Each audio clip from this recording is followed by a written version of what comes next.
March is finally here. I'm so excited, not only for the culmination of basketball season, but for the excitement that is about to ensue. We've got some fun trip planned, maybe New Orleans, maybe Orlando, maybe some MSG with the former Wager Talk prop queen herself, Ariel Epstein. But we're going to get into this. Marco, Ralph, welcome in. Boys, before we get started, there's something I want to remind everyone watching the show. The man with the pin, we axed the TNA segment because I told him to start bringing it into the regular segment, so he had to get the pin in there just because. But in all seriousness, guys, I want to remind you why it's important to watch this show and not just scroll to the back of the recap. It's Friday at noon. We have no lines out, including the elusive world opening offshores, if you will. Marco, that joke was for you. That being said, it's true. So we've got Ralph, we've got Marco, we've got some other really great handicappers at Wager Talk that provide us with what should be the opening lines. But let's use Kansas, West Virginia, for example, last week, guys. I said 6.5, just wait. Now, the line didn't come into play. West Virginia actually had a chance to win that game outright. But if you're just looking at the West Virginia +6 and the line closes 10, that's a pretty significant difference. So I just wanted to put out that little PSA.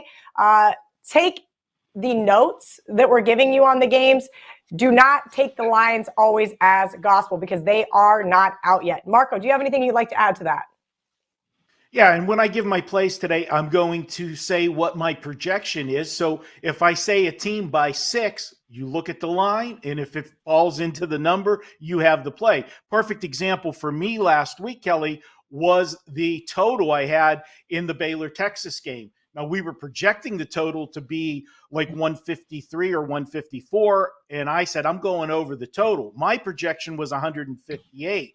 Well, it ended up being like, I think it closed, the final score closed at 152 total points. So by the show total, it was a loser. But the line actually ended up being 149, which was a winner on the over. So you've got to listen to what we're saying, and that's what makes it dicey doing a show on Friday without the lines, rather than the traditional bet on it that we do in football that everybody's accustomed to. This is what I vote. We're going to blame the newcomer, Ralph Michaels. This was all his idea. He wanted to do a college basketball show on Friday. Ralph, it's all your fault. Jokes aside, Ralph, do you have anything you'd like to add to the PSA before we get into some of these big games for Saturday? Well, the one thing I want to add is this. We're picking the 4 prime games on Saturday to talk about. Listen to what we're saying, try to learn about a team, and just because we're giving an opinion on a game does not mean you should bet the game. Yes, we recap them and we give our opinions, but this is more about guiding you through a process, teaching you how we handicap, educating you about a situation or a team, and you using that information moving forward. Good point, Ralph. Let's get into it, guys. We got 4 big games on the board, and we're going to finish up the show with some best bets. Saturday, 12 Eastern, 9 Pacific, CBS, Alabama at Texas A&M.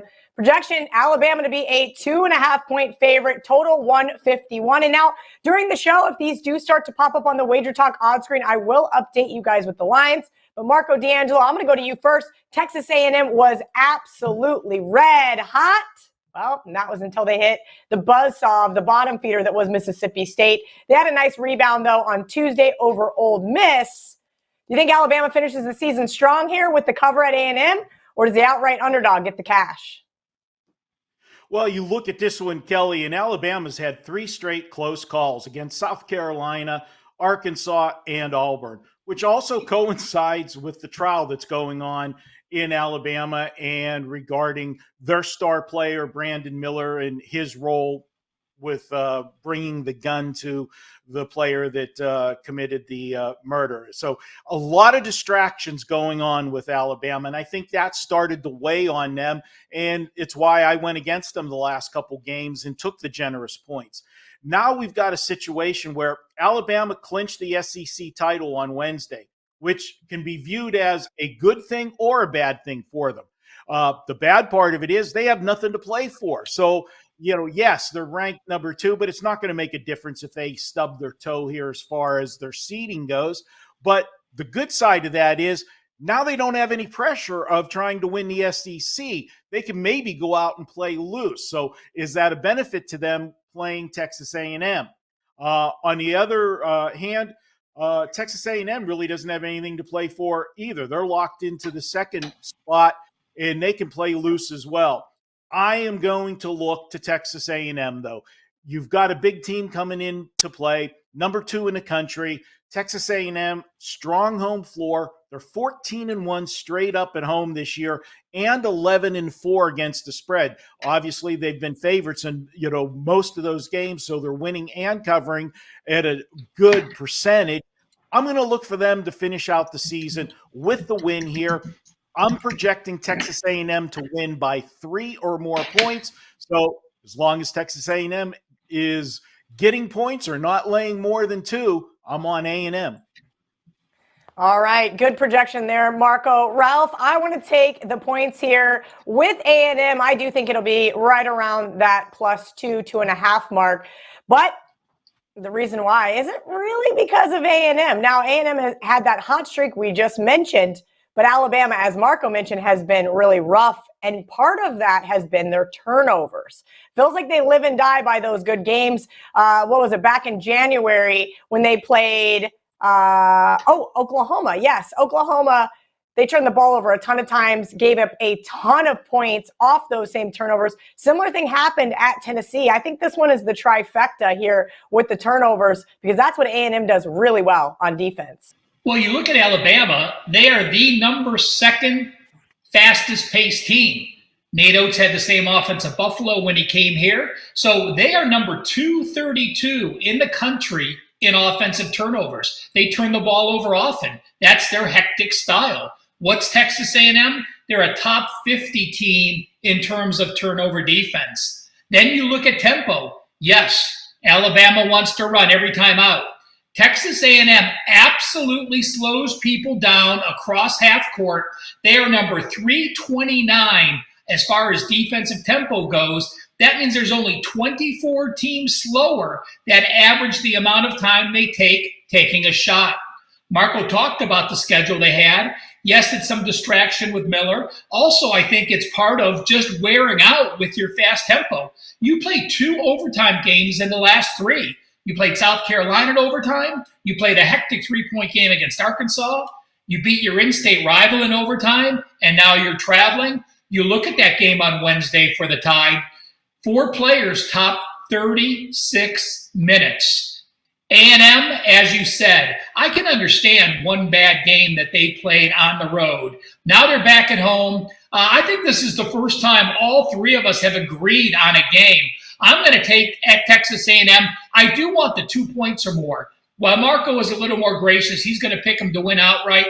I think this game goes down to the wire. And I will say this. Alabama still does have something to play for. The number 1 seed in the NCAA tournament is a very important thing. I think they have it locked up, but you never know what's going to happen. If they lose this game, if they get knocked out early in the SEC championship, I'll talk about that more in the next game we talk about. But I do like A&M, and one thing you have to remember is this.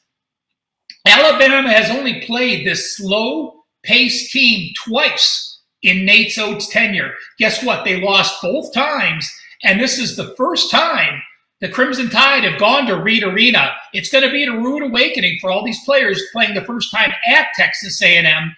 It's a trifecta. We all agree on the Aggies. I love that. When we are in agreement, life is usually pretty good. Let's move over to the Big 12.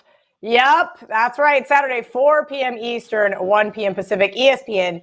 Kansas at Texas. Now, this one's already been an argument in my group chat.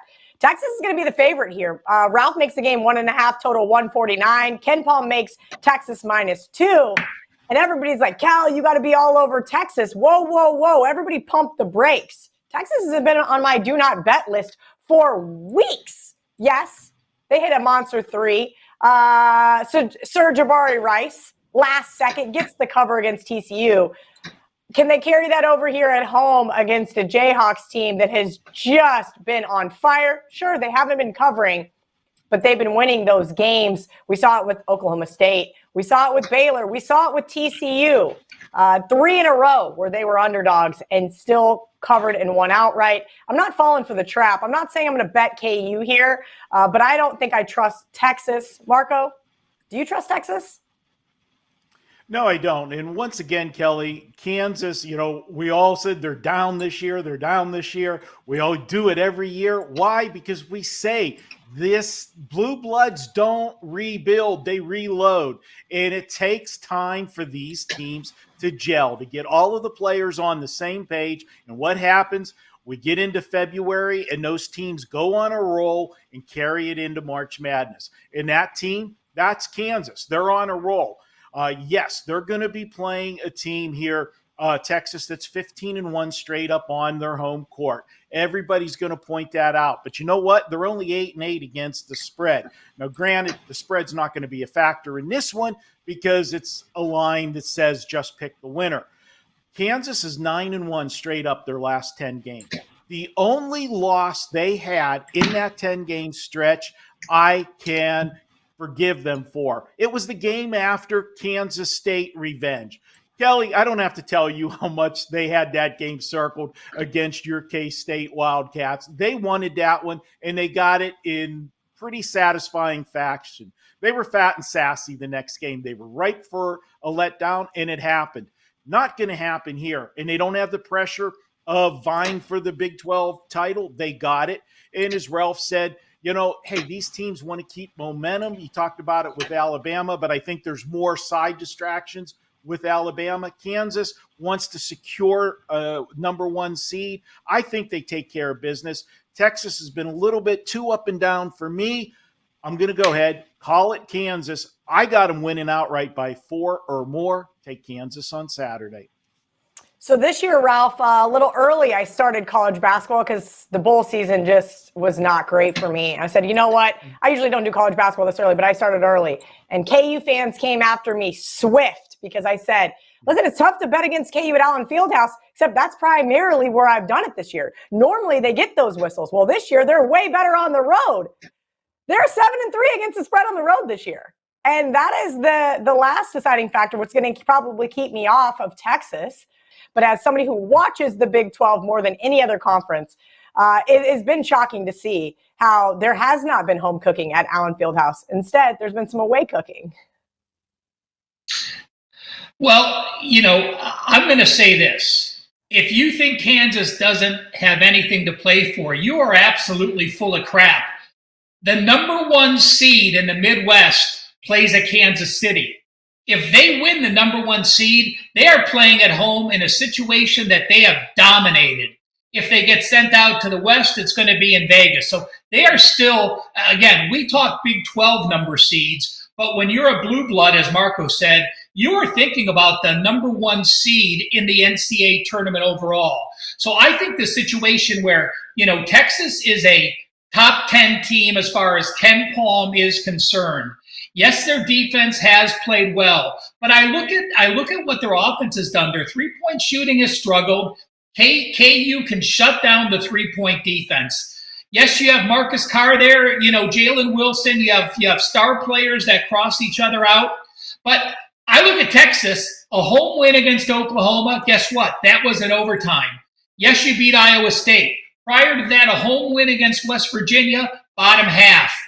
A home win against Baylor, that was a brutal battle. I'm with you, Kelly. And again, I think that the Longhorns are a team that have played down to their competition. The Longhorns are a team that when they have a lead, they haven't learned how to stretch the lead. They allow every opponent to be back in it.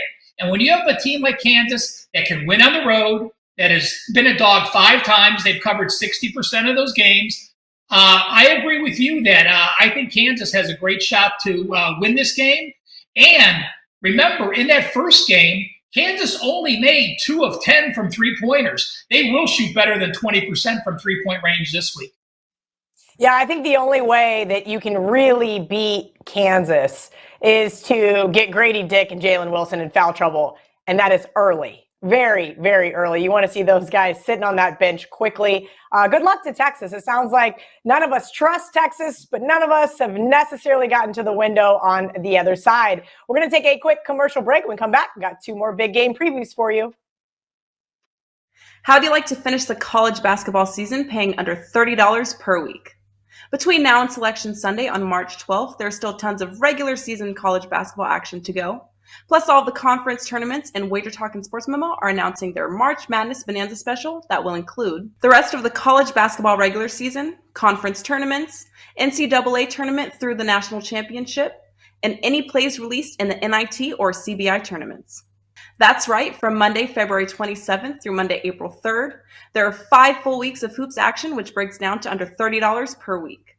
Sign up for this promotion now on your favorite handicapper's homepage and get the rest of the college basketball season through the national championship in Houston on Monday, April 3rd, plus all non-March Madness tourneys, including the NIT and CBI, all for only $149. That's under $5 a day for one of the best betting experiences in sports. Some call March Madness the most exciting time in sports betting, so act fast as the March Madness Bonanza special is only available for a limited time. Grab your favorite college basketball handicapper, or perhaps add 2 or 3 college hoops experts to make this March Madness not only exciting, but also profitable.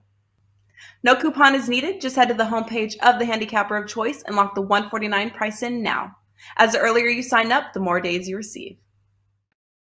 Welcome back to Bet On It. We're going through some more top 25 matchups here. All right, we got a little Saturday evening, 6 p.m. Eastern, 3 p.m. Pacific on the ACC network. Pitt at Miami. Pitt catching 6.5 at the U. Total 157.5. Marco, Miami. Whoa. I don't know if I want to bet against Miami in Miami off that Florida State ugly loss. What are your thoughts here? Pitt is just quietly doing very, very well in the ACC, and Miami's making a big splash themselves, but with a little bit more noise. Yeah, Miami gets a little more attention, obviously, and Kelly, there's a 3-way tie for the ACC crown, and it doesn't involve Duke, North Carolina, so a little changing of the guard, and you talk about Pitt quietly. Yeah, it was very quietly. They just now finally cracked the top 25.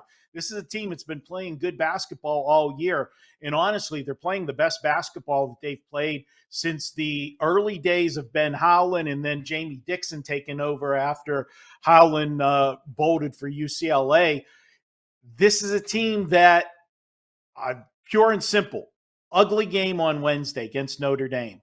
They got caught looking ahead. They could have gave themselves a game separation in the race for the for the ACC crown, and they fell flat on their face in Notre Dame. So everybody's going to say, oh, that's the Pitt we all know and love. Look at that. They couldn't beat Notre Dame, who couldn't beat anybody this year. No, not so fast. They got caught looking ahead, and I think Miami of Florida is laying too many points in this game. I am going to take Pitt. This is a team, like I said, they've been solid all year. They play good defense. Kelly, how many times do I chant from the rooftops? Give me the better defense, getting points, especially with everything that's on the line here. I see this as a 1 to 3 point game. Either way, that's my margin. So as long as this line comes out over 3, I want 4 or more points in this game, and that should be no problem. Projected number 6.5. I want Pitt plus the points, and that is not a homer call. That is not a homer call. How did I know I was going to get the better defense plus the points? I pretty much just beaten that one into the ground over at Barstool. I stole it from Marco and whoever Marco stole it from before then. That being said, Ralph, you have the 2 most experienced teams in the ACC here, and maybe that's why they're going to be battling it out for the crown. How much do you weigh experience in your handicap of college basketball, and who do you like in this game? Well, I don't think experience means anything at this point, and I'll give you some experience numbers, but if you're a freshman and you're 24 games into the season, you are no longer a freshman. You are an experienced player who's been through the rigors. So while experience is important, I will say this. Miami blew a 25-point lead. So Marco talked about Pittsburgh being in a bad spot. How about blowing a 25-point lead with 1 minute to go in the first half against Florida State and losing that game by 1? You probably know this, Kelly. Nigel Pack started the first 27 games for Miami of Florida after starting the last 2 seasons for the Wildcats. He did miss that Florida State game. I do not have an update on his injury, but if you like Pitt and Pack is out, that's a very significant injury for Miami of Florida. Why is Pittsburgh so good on the road? Why are they 9-2 ATS away? Why are they 6-1 ATS as an away dog? They did lose their last game, though. The one time I'm on Pittsburgh as an away dog, they throw a clunker at Virginia Tech a couple weeks ago. But Pittsburgh's backcourt, when you have 4 guards that can play at the same time, it allows you to really change your lineup. And their 4 guards, Burton, Cunningham, Cummings, Elliott, and Simbande, they have combined for 5,600 in points. There's only 4 teams that have had 4 players that have more experience than that. Those are the type of teams you want to play on the road. Miami just 7-8 as a home favorite. While Marco said this is a 3-way tie between Pittsburgh, Miami of Florida, and Virginia, Pittsburgh is 1-0 against Virginia. Miami of Florida is 1-0 against Virginia. So the winner of this team is going to be the number 1 seed in the ACC tournament. As Marco said, that's amazing when you think of where the preseason rankings were for these 2 teams. I'm going to say this. I like this Pittsburgh team. I am leery on what they can do. I don't think they're going to have a big run in the tournament. I think they're a team that's going to be very exposed to turn the ball over and potential for an upset. But in this range, with this price range, I'm going to agree with Marco, and I hate agreeing with Marco this many times in a row. But I'm going to say this: if Pitt's grabbing 6 or more, I might be on him as an actual client release. We'll see what happens when we learn more about the Pack injury tomorrow. Yeah, I've said several times how much I miss Nigel Pack in Manhattan. We wish him well, and we will see if he's going to end up playing on Saturday. Remember, guys, Ralph is correct. Always check your injury reports prior to placing your bets. Sometimes it's better to be early, and sometimes it's better to wait. So definitely keep an eye on that one. Saturday, late night, 10 p.m. Eastern, 7 p.m. Pacific. ESPN, Arizona at UCLA. This one is going to be nuts. I bet against Arizona last night. Full disclosure, I took the 2 with USC. Fight breaks out on the court, and that was all she wrote. UCLA projected line -5, total 150.5. Excuse me. Marco, I'm going to go to you here first. I bet against the Wildcats a couple times this year. I bet against the Bruins a couple times this year. 5? This seems a little steep. Am I wrong here? Well, Kelly, UCLA, they've had a couple close games on the road prior to last night's blowout win, and I think that's one of the reasons why it looks a little bit high. And Arizona's been one of those teams that is a perennial powerhouse in college basketball. But you look at it, and when you think Arizona, you think, oh, Arizona is the better defensive team. They're not. Mick Cronin, and that's one of the trademarks about his teams. And when he came here from Cincinnati, his teams were always very physical, very defensive-minded, and that's a style that just isn't the norm in the Pac-12. And I think that's one of the reasons why UCLA is having the success they're having under Cronin's leadership. I like him in this matchup. Now, UCLA already has the Pac-12 wrapped up. Arizona has a 1-game lead over the third-place team, but they beat that team twice, so it doesn't matter. They've got second place locked up. Why am I pointing those 2 things out? Yes, UCLA is playing for seeding, but you look at this total, and at first glance, when you see the 150, and this reminds me of last Saturday when we had the Texas Baylor total, and we were projecting it to be, in the low 150s, and on the surface, it just looks very high, but I still went over the total. I'm going to say the same thing here because everybody's going to look to the first meeting of the season. What was the first meeting of the season? 58-52. How in God's name are they ever going to get anywhere near this total? Well, I'll tell you why, because it doesn't mean anything They're going to go out and have some fun with this game. I think both teams are going to play at a little bit quicker pace. I don't think you're going to see that defensive intensity that we saw in the first game. And although we're projecting this total to be 150.5, I'll actually be shocked if it is at that. I think it'll come out and move down like last week with Baylor and Texas. For me, I'm going over the total here. I am projecting 153 or more. So as long as this total comes out lower than 153, I have the over. Ooh, Ralph, do you agree with what Marco said? I'm kind of in a conundrum here. As I said, I've bet against both these teams. Yeah, what? What are you so surprised about? I feel better. I get to disagree with Marco. Now I can text him tomorrow night during the game, and we can talk about it. Perfect. There we go. I was like, what? What are you so excited about? I went to the database, Kelly. When two top 10 teams play in the regular season, if a team is a home favorite of 3 or less, that home team is only covered 29% of the time. When a team is a home favorite of 3 or over 3, they have covered 65.1% of the time. So if you think you're getting a top 10 team on the road getting a bunch of points, it has not been a positive as far as the history is concerned since 2018. I will say this. I made this line where it is, Kelly. Ken Palm and Bart Torvik both have this line at 7. So I actually made this game less than Bart Torvik has. So we might see this open at a full touchdown. We'll see what happens in that game. One thing I will point out is, yes, UCLA has the number 1 seed, but I'm going to say it again, just like I said in Kansas. Do they have something to play for? Absolutely. Where's the Western Conference being played? It's being played in Vegas. Does UCLA want to play in the same game they just played the Pac-12 tournament?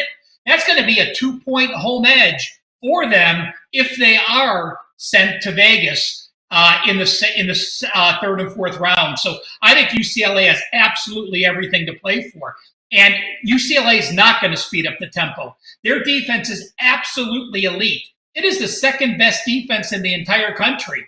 And in fact, they're allowing 30% from 3-point, which is number 28, 46% from 2, but their turnover percentages are amazing. They're the number 7 team in the country, forcing 24 turnovers per game. Guess what? Arizona has not taken care of the ball. They're averaging 18 turnovers on offense. That's close to number 200 in the country.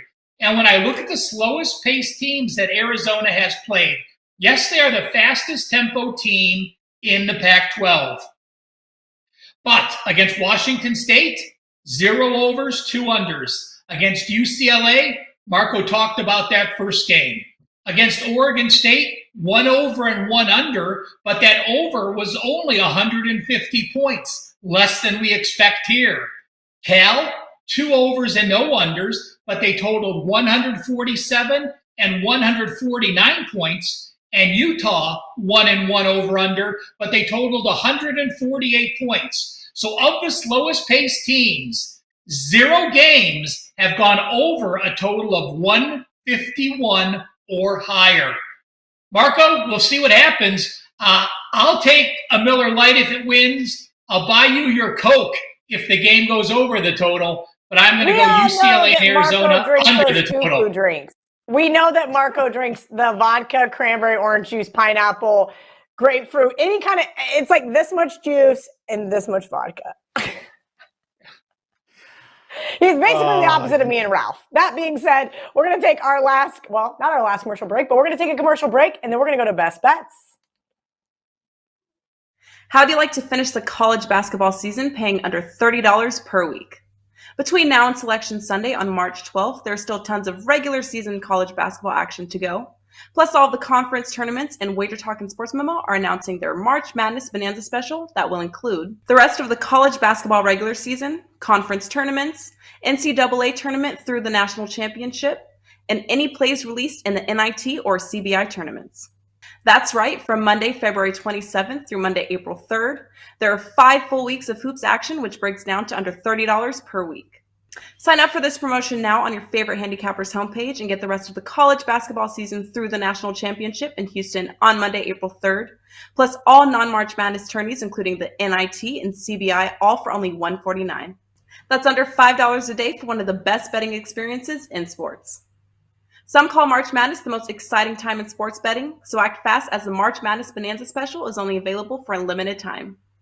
Grab your favorite college basketball handicapper, or perhaps add 2 or 3 college hoops experts to make this March Madness not only exciting, but also profitable. No coupon is needed. Just head to the homepage of the handicapper of choice and lock the $149 price in now. As the earlier you sign up, the more days you receive. Welcome back to Bet On. It's now time for some best bets. And normally I say I've been looking for low-hanging fruit in the Big 12, but Marco took my best bet.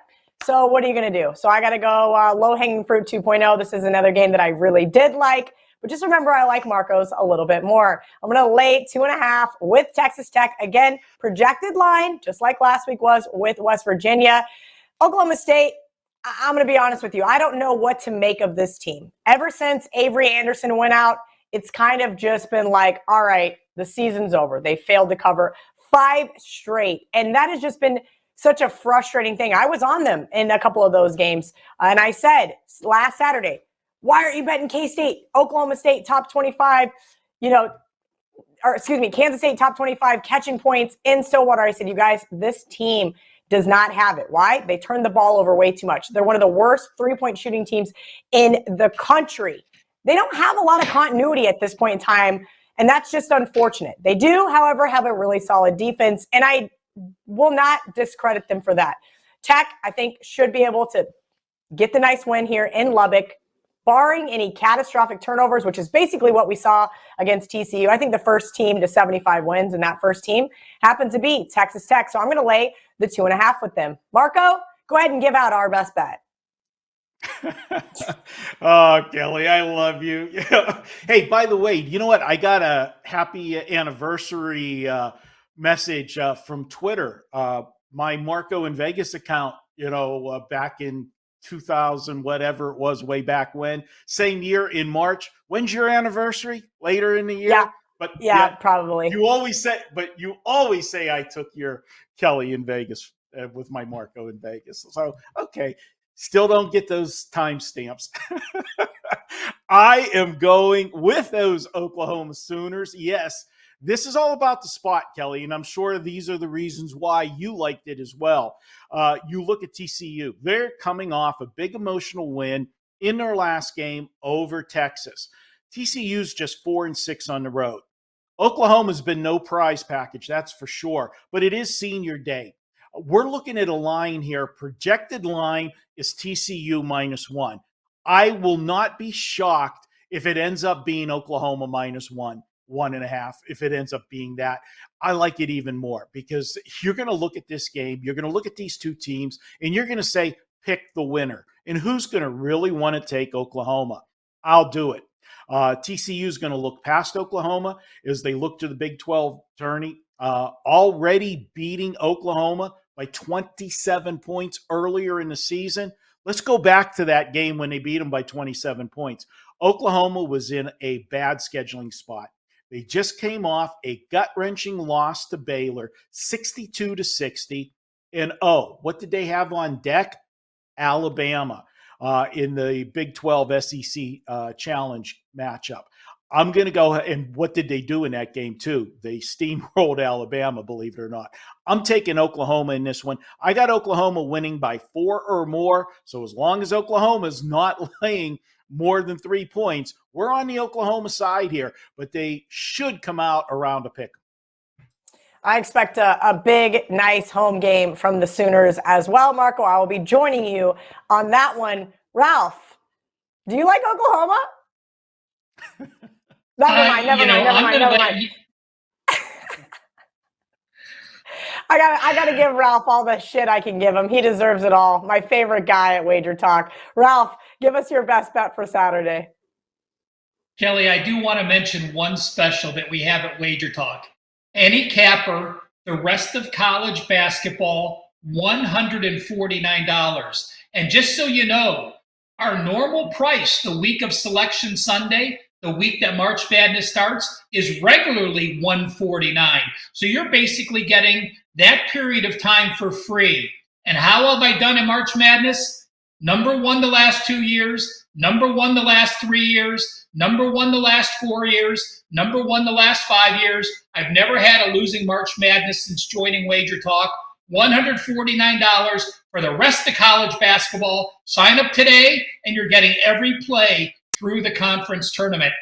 I'm going to go to the Pac-12. I'll let you guys play around in the Big 12 like you do.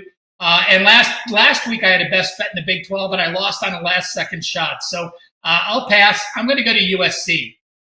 A lot of people say USC's on the bubble at 20. A lot of people say Arizona State's on the bubble. I have USC and I have Arizona State out. So there is some importance in this game. But more importantly is USC's defense. They still play elite defense. Arizona State on offense, number 282 in effective field goal percentage, looking at Ken Palm numbers. We have USC off a loss. What have they done off a loss? 6-1 ATS. They bounce back well. They're a team that takes care of business. They're a team that takes care of business at home. Arizona State on the road, 1-5 ATS their last 6 road games out of state. Yes, they beat their in-state rival in that short trip in that game when they upset the Wildcats. But their last 3 road games, they've shot 42, 34, and 31%. Let me repeat that. 34 and 31% in 2 of their last 3 road games. Plus, at home against Colorado, they shot 37%. At home against Utah, they shot 44%. You mentioned USC got in a bit of a melee yesterday. Well, only 2 players topped 29 minutes. So they're rested, fired up, and ready to go off that home loss. And when you have the best player on the court, Boogie Ellis playing like he is, 5 straight games with 15 or more points, 4 of those 20 or more, 2 of them 30 or more. He's the kind of player that can take over a game, extend the lead in the second half, and there's no looking past them in this game. USC solidifies their invite to the tourney with a big win in here. I'm going to lay 7 or less with the USC Trojans against Arizona State. Well, hopefully they don't have any fist fights on the court tomorrow, Ralph. That was not a fun one. That being said, we're going to take our last commercial break. When we come back, it's time for the recap. How do you like to finish the college basketball season paying under $30 per week? Between now and Selection Sunday on March 12th, there are still tons of regular season college basketball action to go. Plus, all of the conference tournaments and Wager Talk and Sports Memo are announcing their March Madness Bonanza special that will include the rest of the college basketball regular season, conference tournaments, NCAA tournament through the national championship, and any plays released in the NIT or CBI tournaments. That's right, from Monday, February 27th through Monday, April 3rd, there are 5 full weeks of hoops action, which breaks down to under $30 per week. Sign up for this promotion now on your favorite handicapper's homepage and get the rest of the college basketball season through the national championship in Houston on Monday, April 3rd, plus all non-March Madness tourneys, including the NIT and CBI, all for only $149. That's under $5 a day for one of the best betting experiences in sports. Some call March Madness the most exciting time in sports betting, so act fast as the March Madness Bonanza special is only available for a limited time. Grab your favorite college basketball handicapper, or perhaps add 2 or 3 college hoops experts to make this March Madness not only exciting, but also profitable. No coupon is needed. Just head to the homepage of the handicapper of choice and lock the $149 price in now. As the earlier you sign up, the more days you receive. All right, per usual, I hope you guys enjoyed the shortened version of Bet On It today. We've got the recap coming up, but before, Marco D'Angelo asked for 30 seconds. Clock starts now. That's how I treat Adam Trigger on The Hustle, so go, Marco. All right. Well, Ralph's the numbers guy, and he gave all those numbers on his stats, and they're all correct, but he forgot some stats. He forgot to mention who's the number 1 all-around basketball handicapper this year with a 63% win percentage. The number 1 all-around basketball handicapper units-wise, plus over 112, and the number 1 ROI for the year at 21.7 in basketball. Ralph, do you know who that is? Marco, I I did not see the envelope under my door this morning. So if you want me to do your freaking promotions, then you send that envelope. If not, that's up to you, buddy. Okay. Well, I guess you figured out who it is. Just like picking games, whenever you take that data point to use to your advantage, that's what you guys are seeing right now. Ralph is talking about March Madness. Marco's talking about NBA and college basketball. I love you guys. Can we close out the show? Go ahead. Okay. Let's do it. All right, we got the recap graphic. We talked about some awesome games this weekend, but let's start off from the top. Alabama at Texas A&M. We got the trifecta. All of us like Texas A&M. Ralph and I like them catching points, but Marco says they're going to win outright and would take A&M up to 3. That being said, we all agree with Kansas that maybe Texas isn't the play here. Ralph and I agree. Take KU as the dog. And Marco thinks Kansas is going to run away with this one by 4 or more. Pittsburgh, Miami. Well, that's right. Trifecta once again. Pretty dang close. We all like Pitt at 6.5 or higher. Let's see where that one comes out because, again, like I said at the beginning of the show, these are our projected lines. And we finally have some disagreement. Ralph likes the under in Arizona and UCLA, and Marco likes the over. Best bet time, I'm taking Texas Tech up to -2.5, and anything less than that. Marco took my best bet with Oklahoma +1, likes them up to Oklahoma -1. And Ralph says the Trojans are making a comeback. USC 7 or less. He's not going to be awake for that one, so I don't even know why we're talking about it. Ralph, I hope you wake up Sunday morning as a winner, as I do with all of our audience. Thank you guys for hanging out with us each and every week. As I said, we made some adjustments to the show, make it a little bit faster, add TNA into the segments. And Andy Lang, I love you. I am going to do some special stuff with you on the side, but I just didn't want to intermingle. Well, that's what Marco just did, intermingle college basketball and NBA. That being said, you guys have a great weekend. Until then, let's bet on it.